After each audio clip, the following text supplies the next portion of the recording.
सबको जोहार। आज समझिए तो झारखंड के लिए बहुत ही दुखद और बहुत ही काला दिन था।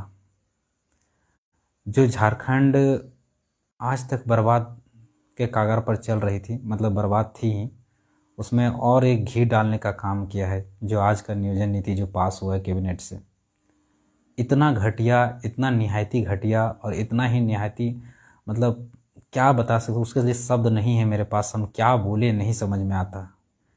मतलब इतना आदमी मूर्ख कैसे हो सकता है, इतना कुपोषित कुबुद्धि वाला कैसे हो सकता है, इतना निहायती घटिया निकम्मा कैसे हो सकता है एक मुख्यमंत्री होने के नाते। और उसके कैबिनेट के मंत्री इतने कैसे घटिया हो सकते हैं, इतने कैसे गिरे हो सकते हो, जिसको कुछ नहीं पता कि क्या होता है। पहले तो झारखंड में समझिए कि हुआ क्या है। आज कैबिनेट में 2016 के नियोजन नीति को, 2016 के पूर्व के नियोजन नीति को पास कर दिया गया। उस पूर्व के नियोजन नीति में क्या किया गया है कि जो 40 से 60 और 40, मतलब 60% यहाँ के छात्रों के लिए, झारखंड के लिए, और 40% ओपन छोड़ दिया गया है। अब 40% ओपन छोड़ा गया है, उसमें कितने झारखंडी जनरल छात्र या यहाँ के छात्र क्वालिफाई कर में, वो तो भगवान ही जानता है। उसका ताज़ा उदाहरण है 2018 का वैकेंसी, जिसमें गिरिडीह गोड्डा में के वैकेंसी में 48 गो बाहरियों का हुआ था, 37 को केमिस्ट्री के टीचर में 36 गो बाहरियों का हुआ था। ये काम हुआ है। यानी 60-40, मतलब 100 अगर सीट निकला तो 60 में झारखंडी और 40 में बाहर के लोगों को, जो पूरा भारत के किसी अन्य राज्य में नहीं। और दूसरा काम हुआ है, दूसरा किया गया है जो और भी घटिया है।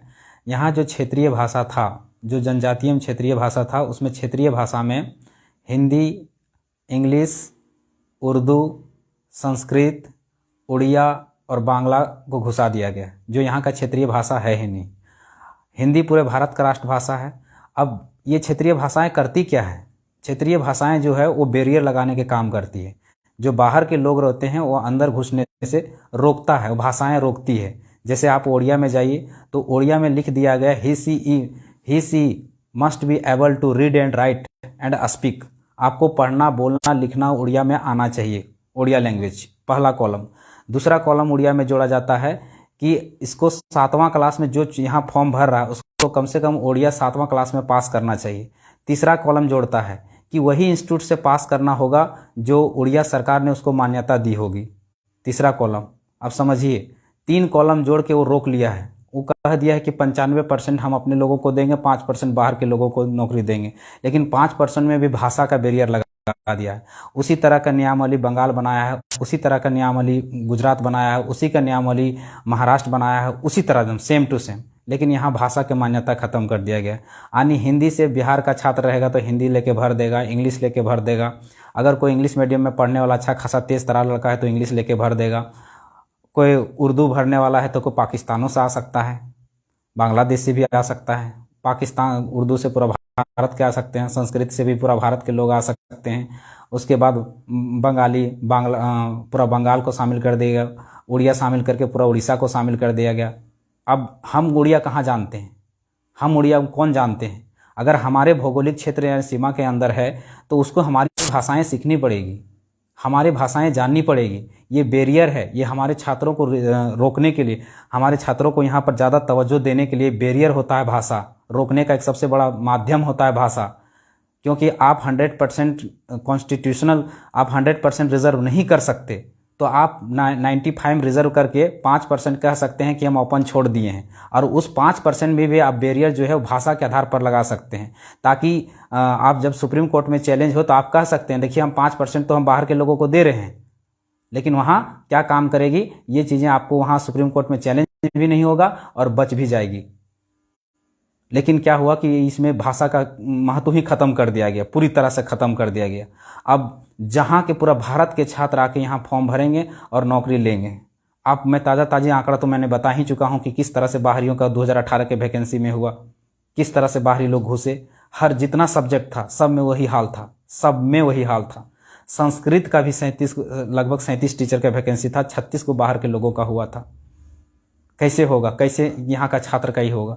और तीसरा जो सबसे घटिया, निहायती घटिया जो काम हुआ कि झारखंड का एक पेपर होता है, झारखंड के पेपर में संस्कृति और रीति रिवाज को जोड़ा जाता है, उसको पढ़ना होता है। जो सबसे टफ जो सब्जेक्ट होता है, जो सबसे टफ होता है यहाँ के संस्कृति, भाषा और रीति रिवाज को जानने का, उसको भी हटा दिया गया है। और डायरेक्ट सचिव क्या बोलता है कि इस चीज़ों को, जो रीति रिवाज है, जो संस्कृति है, उसको डिलीट कर दिया गया है, एकदम खत्म कर दिया गया है। अब सोचिए 3 जो नीति आया है, एक तो पहला 2016 का, जिसमें 60 गो यहाँ के बच्चे और 40 गो बाहर के, ये एक पहला काम हुआ, सबसे घटिया। दूसरा सबसे घटिया काम हुआ कि यहाँ भाषा को हटा दिया गया, अन्य भाषाओं को शामिल कर दिया गया। 5 जनजातीय और 4 क्षेत्रीय भाषाओं के अलावा भी और भाषाओं को शामिल कर दिया गया। जनजातीय में मान लिया जाए और भाषाएं शामिल की जाती है, कोई आपत्ति नहीं है। अगर असुरी शामिल की जाती है, कोरवा शामिल की जाती है, और भी कोई भाषाएं जनजातीय में शामिल की जाती है, कोई आपत्ति नहीं, क्योंकि वहाँ के लोग हैं। लेकिन क्षेत्रीय भाषा जो यहाँ की नहीं है, उसको शामिल कर दिया गया है। ये सबसे दुर्भाग्य वाली बात है, सबसे दुर्भाग्य वाली बात है। ये भाषा वाला बैरियर खत्म कर दिया। उसके बाद एक बैरियर जो बचता था रीति रिवाज और संस्कृति से, उस बैरियर को भी खत्म कर दिया गया। अब उसके बारे में भी नहीं पढ़ना है। सोचिए कि पूरी तरह से ओपन कर दिया गया झारखंड के लिए, पूरी तरह से झारखंड को बर्बाद कर दिया गया। मतलब इतना तो बर्बादी किसी भी सरकार में नहीं हुआ था जितना बर्बादी हेमंत सोरेन की सरकार ने कर दिया। इतना बर्बाद कर दिया कि हम बता नहीं सकते। जब आप पढ़िएगा कैबिनेट के फैसला, कैबिनेट का ये पढ़िएगा, तो आपको पता चलेगा कि कितना घटिया काम किया इन लोगों ने, बहुत ही घटिया काम किया। अगर इसका आंदोलन, इसका विरोध नहीं होता है, तो सोचिए कि आपका भविष्य गुलाम होगा, गुलाम होगा, एकदम गुलाम होगा हर आदमी। अब यहाँ जो बाहर के लोग आएंगे, वो कितना साल में रिटायरमेंट करेंगे? 62 साल में रिटायरमेंट करेंगे। 62 साल में रिटायरमेंट करने के बाद कोई क्या यहाँ झारखंड से कोई कभी गया है? फिर यहाँ जमीन लेंगे, जमीन किसका लेंगे? तो यहीं के लोगों के लेंगे। फिर यहाँ घर बनाएंगे, फिर उनकी आबादी बढ़ेगी। सोचिए कहाँ तक हम गुलाम बनेंगे, कहाँ तक। अभी एक पीढ़ी, अभी जो वो लोग, बाहरी लोग जो कब्जा जमाए हैं, अभी तक उसकी गुलामी से मुक्ति नहीं पाए हैं, और दूसरा गुलाम होने के लिए हम तैयार हो चुके हैं। बताइए कैसे होगा झारखंड? कहाँ जाएगा झारखंड? कौन बचाएगा झारखंड को? कहीं ये झारखंड इतना शोषित ना हो जाए कि तमिलनाडु जैसा हाल स्थिति हो जाए। आज क्यों आज तमिलनाडु में जो चल रहा है प्रोटेस्ट, उसमें क्या कहा जा रहा है? पहले उसकी जितनी भी प्राइवेट नौकरियां हैं, जिसमें 25,000 का तनख्वाह उन लोग को मिलता है, हमारे जो जाते हैं हिंदी भाषी के क्षेत्र के, क्योंकि सबसे चीपेस्ट जो लेबर मजदूर हैं, वो सबसे ज़्यादा चीपेस्ट कहाँ पाए जाते हैं? सबसे ज़्यादा बिहार में, उसके बाद झारखंड में, उसके बाद बंगाल में। यहाँ के मजदूर जाते हैं, वहाँ जो 25,000 में उनको नौकरी मिलना चाहिए था, वो ये लोग 10,000 में काम कर देते हैं, और वो भी 12 घंटा खट देते हैं। तो तमिलनाडु वालों ने कहा है, तमिलनाडु में कह दिया गया है कि तमिल भाषी लोग ही यहाँ नौकरी करेंगे। और सीधी बात, वो लोग कोई संवैधानिक और कोई संविधान का पालन नहीं, सीधे मार काट पे उतर आए हैं। टोटल अभी के आंकड़े बता रहे हैं, अभी तक के आंकड़े, 15 लोगों को सामूहिक रूप से फांसी पर लटका दिया गया है, 10 लोगों को सीधे रोड पर हत्या कर दी गई है। अभी सुबह से हमारे पास 5 फोन आए हैं छात्रों का, लड़कों का, जो लोग वहां फंसे हुए हैं, कि दादा हम लोग को कंपनी बोल दिया है कि कंपनी से बाहर जाओगे तो हमारी जिम्मेवारी नहीं है। वहां सीधे तौर पर बोल दिया गया है कि अगर बाहर दुकान, मकान, रेस्टोरेंट, कहीं भी जो भी काम करने वाला अगर तमिल नहीं बोलता है, यानी वो बाहरी है, वो हिंदी भाषी है, वो तमिल नहीं है, सीधे मारा जाए। और ये चीज़ें तमिलनाडु से निकलकर अब अन्य राज्यों में भी और साउथ के राज्यों में भी जाने लगी है ये बातें, और वहाँ मारकाट शुरू हो चुका है। हम तो अभी संवैधानिक तरीके से प्रोटेस्ट कर रहे थे, अभी तक एक भी हिंसा का वारदात नहीं हुआ है, लेकिन तमिलनाडु में देखिए सीधे हथियार उठा लिए और इतना खौफ बना दिए, 3 दिन के अंदर इतना खौफ बना दिए हैं कि वहां तमिल के जितने भी हिंदी भाषी लोग हैं वहां छोड़ के भागने पर मजबूर हो रहे हैं। वो भी भाग नहीं रहे हैं, वहीं सिमट के हैं। अभी रेलवे स्टेशन हो, बस स्टैंड हो, सब हथियार लेके घूम रहे हैं। ना पुलिस कोई कार्रवाई कर रही है, ना वहां पर कोई प्रशासन कोई कार्रवाई कर रही है। क्यों?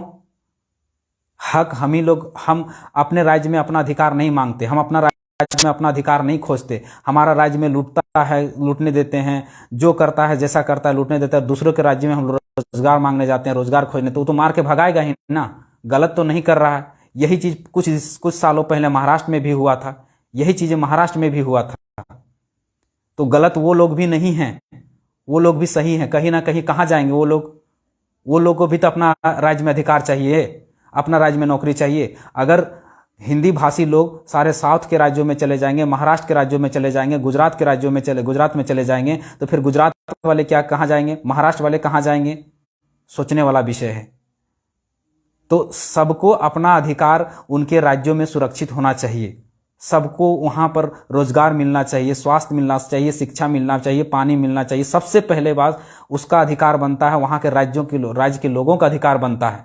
अगर वहाँ उसके बाद भी अगर बच जाता है तब वहाँ बाहर के लोगों का अधिकार बनता है। लेकिन पहला अधिकार वहाँ के राज्यवासियों का मिलना चाहिए, चाहे कोई भी राज्य हो। अगर बिहार का लोग है तो बिहार में उसको सबसे पहले अधिकार मिलना चाहिए। अगर बिहार में मिलता है तो बिहार के लोग बाहर क्यों जाएंगे? सिंपल सी बात है। महाराष्ट्र के लोगों को महाराष्ट्र में मिलेगा तो बाहर क्यों जाएंगे? गुजरात के लोगों को गुजरात में मिलेगा तो बाहर क्यों जाएंगे? हाँ, 5% 10% जो सीटें संवैधानिक होती हैं कि ओपन रहना चाहिए, वो वहाँ के मिलना चाहिए। लेकिन हाँ, इसमें भी कंडीशन लगा दिया है कि हाँ भैया, तुम हमारे रीति रिवाज को जानो, हमारी संस्कृति को जानो, हमारी भाषा को जानो, हम तुम्हें अधिकार देते हैं। इस तरह से रोक दिया है। कोई संवैधानिक रूप से भी चैलेंज नहीं कर सकता। वो लोग इतना स्पष्ट रूप से बना चुका है अपना। और देखिए, आज महाराष्ट्र के लोग कितना आते हैं झारखंड में, कितना आते हैं बिहार में, कितना आते हैं गुजरात में? नहीं जाते हैं। गुजरात के लोग कितना आते हैं झारखंड में? नहीं आते हैं। क्यों? क्यों नहीं आते भाई? क्या झारखंड में इंडस्ट्री का कमी है? इंडस्ट्री का कमी है? कंपनी का कमी है? नहीं है। मैं आपको डाटे और आंकड़े के साथ गिना दे रहा हूं। टोटल 150 कंपनियां केवल जमशेदपुर में टाटा की बसी हुई। 150 कंपनियां अगर हम 3 शिफ्ट की लगा लें, 3 शिफ्ट में अगर 5-5 हजार की लगा लें तो 15,000 एक कंपनी में काम करता है। लोग कहां जाएंगे? सरकारी नौकरी की आंकड़ा मैं बता रहा हूं, कार्मिक विभाग के पास सारे आंकड़े हैं, उस डाटा की मैं बता रहा हूं। झारखंड में 5 लाख सरकारी नौकरी है, जिसमें से 3.5 लाख पोस्ट खाली है, केवल स्थानीय नीति नियोजन नीति नहीं होने के कारण। अब 3.5 लाख पोस्ट में उसके बाद भी कार्मिक विभाग कहती है कि नए जो प्रखंड बने, नए जो जिला बने, नया जो अनुमंडल बने, उसमें सृजन पद और भी हो सकते हैं। यानी मान लेते हैं 1 लाख और बढ़ जाएगा, यानी 6 लाख नौकरी। कितने बच्चे पढ़े लिखे हैं? अब 6 लाख लोगों को अगर नौकरी लगता है झारखंड में, 3.5 लाख मान लीजिए, घटा देते हैं 4.5 लाख, यानी 4.5 लाख लोगों को उसमें भी हम छोड़ देते हैं 10% पद या 30% हम छोड़ देते हैं। उसके बाद भी अगर मान लीजिए 2-2.5 लाख ही लोगों को सरकारी नौकरी लगता है तो 2 लाख यानी 2 लाख परिवारों का जीवन सुधरेगा। 2 लाख परिवार मान ले, एक घर में 10 परिवार मान लेते हैं, यानी कितना लोगों को जीवन स्तर सुधरेगा, कितना लोग यहाँ का बेरोजगारी खत्म होगा। उसके बाद कम से कम 12 से 15 लाख हमारे यहाँ प्राइवेट नौकरियों का सृजन है। प्राइवेट नौकरियां टाटा है, सीसीएल है, मेदांता है, उषा मार्टिन है, बीसीसी, सारी कंपनियां भरी पड़ी हैं यहाँ पे। कौन सा कंपनी नहीं है? कॉपर से लेकर तांबा से लेकर जिंक से लेकर यूरेनियम तक सारी कंपनियां झारखंड में भरी पड़ी है। लेकिन यहाँ नियोजन नीति नहीं होने के कारण, 90% हमारे लोगों के लिए रिजर्व नहीं होने के कारण, या 95% रिजर्व नहीं होने के कारण हम दर दर की ठोकरें खा रहे हैं, पलायन कर रहे हैं। और जहां भी जाते हैं हमारी अपनी आइडेंटिटी नहीं है, हमें आइडेंटिफाई नहीं हुए हैं, हम परिभाषित नहीं हुए हैं। इसलिए अन्य राज्यों में जब हम जाते हैं, जब हम महाराष्ट्र जाते हैं, जब गुजरात जाते हैं, तो लोग हमें यही मानते हैं कि हम भी बिहारी हैं। और जब उन बिहारियों को जब मारना शुरू होता है तो उसके साथ साथ हम भी पिस जाते हैं। जैसे कहते हैं ना कि गेहूं के साथ घुन भी पिस जाता है, वही स्थिति हमारे साथ भी होता है। जब महाराष्ट्र में ये आंदोलन छोड़ा कि बाहरी भगाओ, भैया लोग को भगाओ, तो वहां पर ये नहीं देखा कि हम झारखंडी हैं कि बिहारी हैं। वो लोग झारखंडी को भी बिहारी मानते हैं और वहां पे मारा गया। बिहारी के साथ साथ झारखंडी पीसा, मार खाया, सब किया, कटा मरा सब। आज तमिलनाडु में भी वही स्थिति है। क्यों जा रहे हैं हम दूसरे राज्यों में? हम अपने राज्यों में अधिकार क्यों नहीं मांगते? हम अपने सरकार को क्यों नहीं कोसते? हम दूसरे राज्य में जाके हक जताते हैं। ये कैसी प्रणाली है? अगर आपको रोजगार चाहिए, शिक्षा चाहिए, स्वास्थ्य चाहिए, तो अपना रोजगार अपना राज्य में मांगना पड़ेगा। बिहार के लोगों को भी बिहार में जाके हक जमाना चाहिए। वहां तो जातीयता के नाम पर कभी लालू यादव तो कभी नीतीश कुमार को आप वोट दे देंगे, और बाद दूसरा राज्यों में जाइएगा अधिकार मांगने के लिए, नौकरी मांग ले, तो आपको कुटबे न करेगा, मारबे न करेगा। उस समय तो एकदम जातीयता देख के तो लालू यादव बेटा मैट्रिक फेल, अनपढ़ गवार, तो उसको मंत्री बना दीजिएगा, कभी स्वास्थ्य मंत्री तो कभी उप मंत्री, कभी मुख्यमंत्री भी बना दीजिएगा भविष्य में। अब जब वो रोजगार का सृजन नहीं कर पाएगा, अच्छा शिक्षा नहीं दे पाएगा, अच्छा स्वास्थ्य नहीं दे पाएगा, तो आप दूसरे राज्यों में प्लान कीजिएगा। वहां लाठी खाइएगा तब कहिएगा, लाठी खाइएगा, डंडा खाइएगा, छुरा भौंकेगा तब कहिएगा कि वहां के लोग गलत हैं। वहां के लोग गलत नहीं है भैया। उसकी अपनी परिवार नहीं है क्या? उसका अपना पेट नहीं है क्या? है कि नहीं? तो पहले आदमी जब भी कितनों ही सहनशील व्यक्ति हो, कितनों ही ईमानदार व्यक्ति हो, जब भूख लगता है ना तो सबसे पहले अपना पेट देखता है, तब देखता है कि हमारा भाई है कि हमारा बेटा है कि हमारा कौन है। तो भूख लगता है सबसे पहले अपने खाता है, ऐसा नहीं करता है कि पहले अपना भूखे रख दूसरा खिला देता, नहीं होता है, बहुत कम ही होता है। तो सबसे पहले वो लोग अपना राज्य के वासियों के लिए रोजगार देखेगा कि नहीं देखेगा, स्वास्थ्य देखेगा कि नहीं देखेगा, शिक्षा देखेगा कि नहीं देखेगा, तो तुम मार के तो भगाएगा ही। जो काम वो लोगों को 25,000 महीना मिलता है वो आप वहां कर जाके 8,000 में कर दे रहे हैं, वो भी 12-12 घंटा, तो वो लोग कहाँ जाएगा, उन लोग को कौन सा कंपनी रखेगा। तो इसीलिए आप लोग को मार के भगाया जा रहा है। और देखिए ये स्थिति और भी बहुत दयनीय होने वाला है।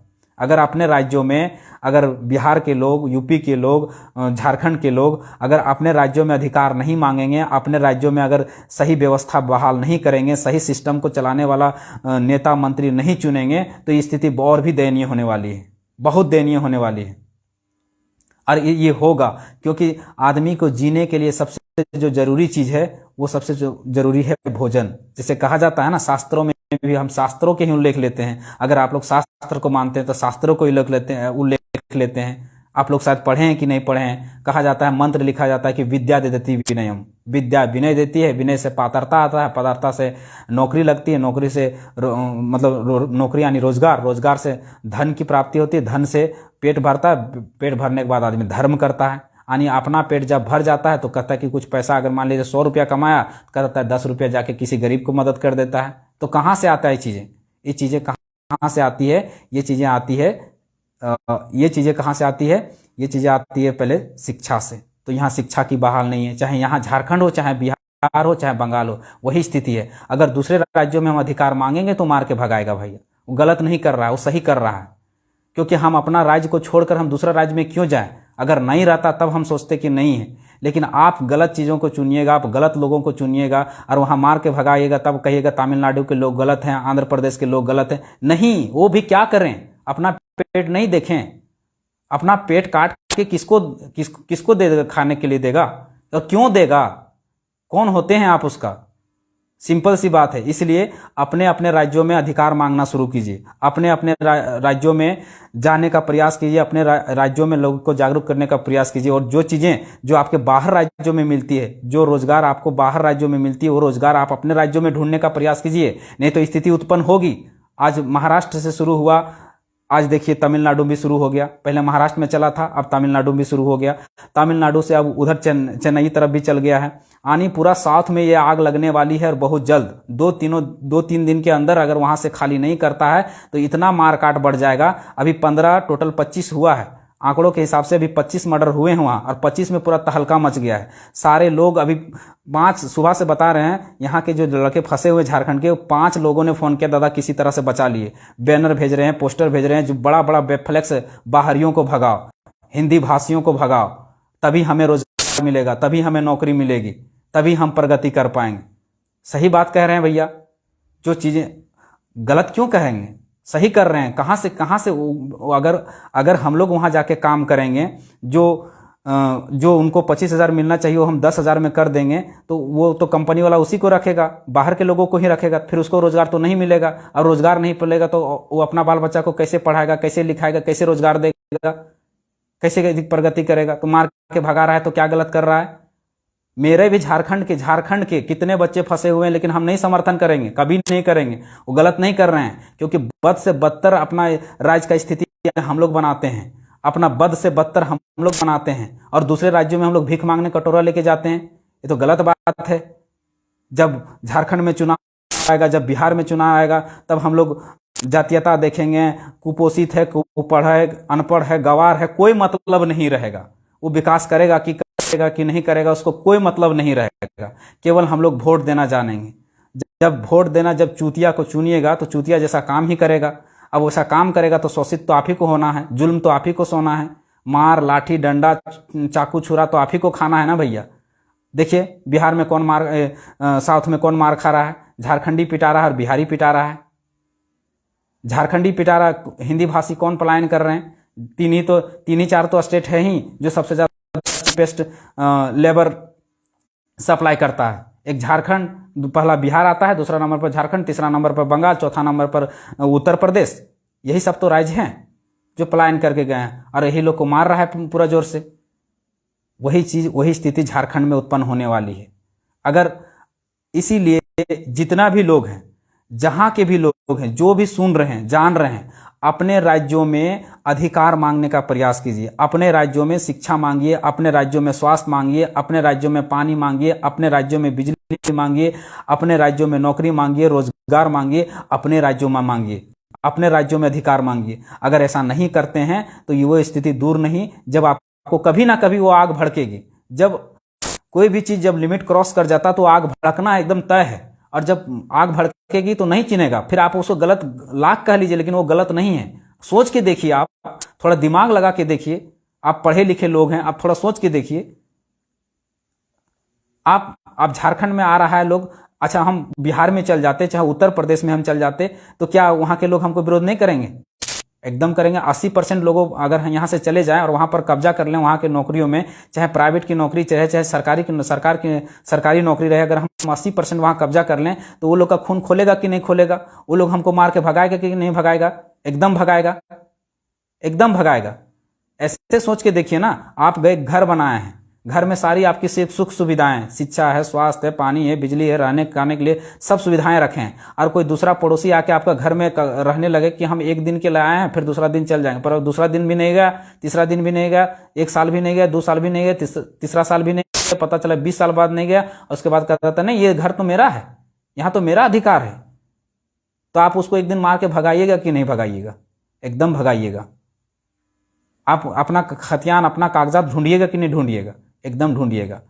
इसलिए वो जो कर रहे हैं, हम तो पूरी तरह से समर्थन करते हैं, पूरी तरह से। तमिलनाडु वाले गलत नहीं कर रहे हैं। वो जान रहे हैं कि संवैधानिक तरीके से करने से हमें नहीं मिलने वाला है।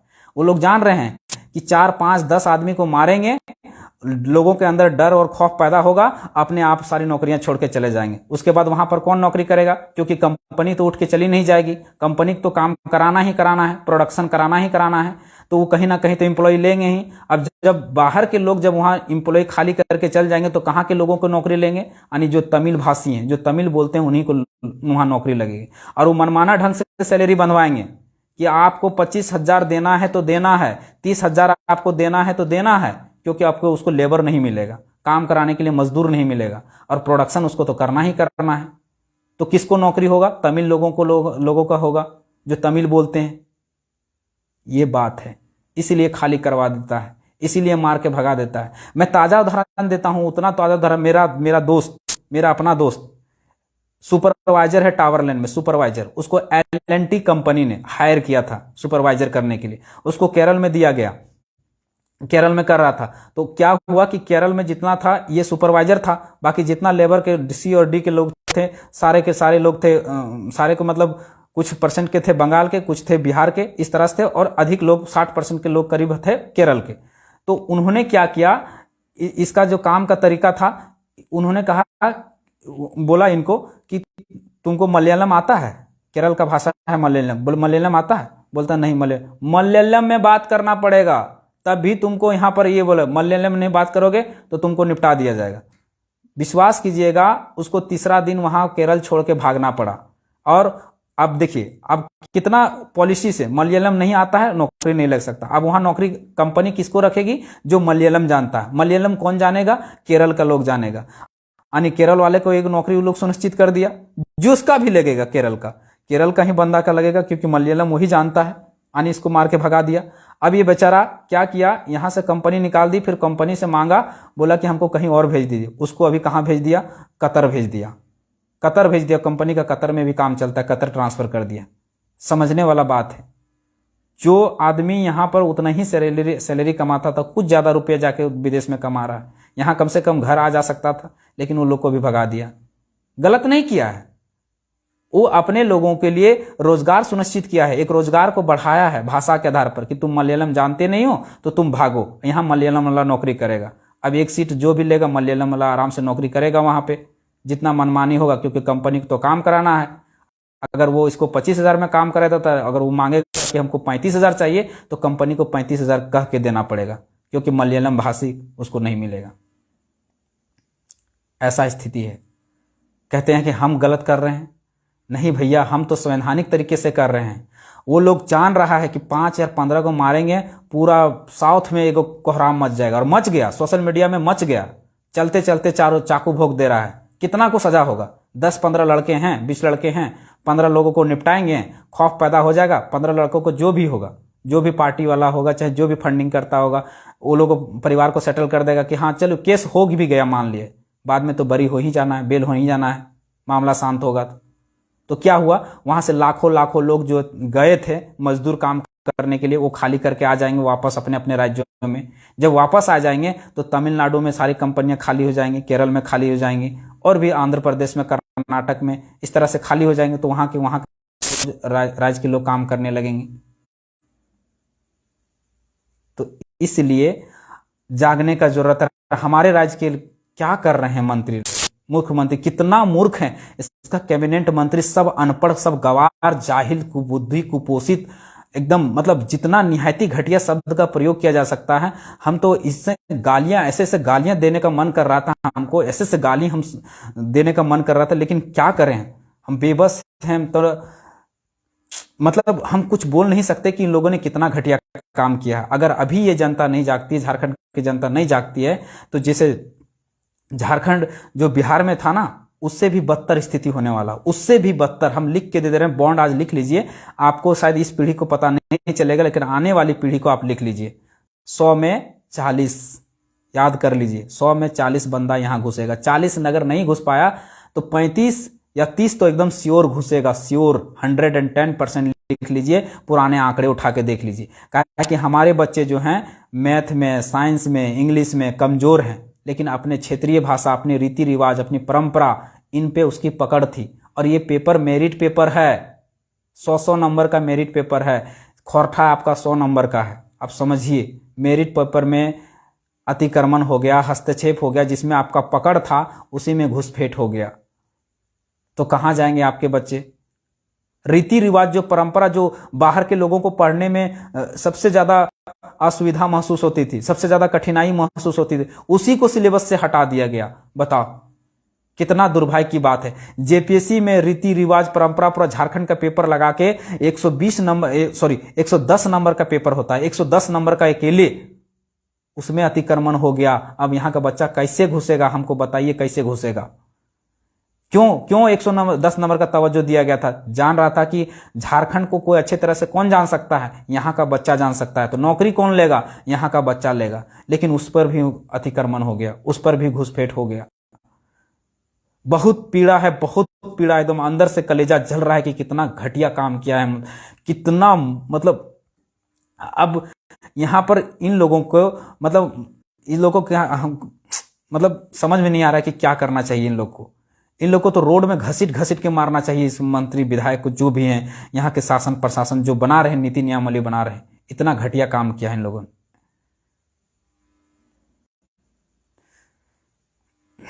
धन्यवाद, जोहार।